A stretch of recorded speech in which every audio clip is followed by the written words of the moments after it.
Day I went to another place right in the heart of Seoul. There were many people waiting. It's very famous place, and there were 5 teams ahead of me. Now it's my turn, and food is ready. The noodle is beautiful, isn't it? And this is how you eat, for in the broth,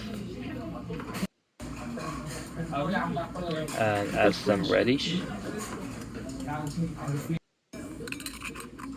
and then add some spring onions, and you dip the noodle. Mix it well.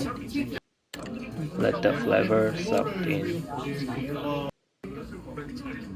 Second round, done.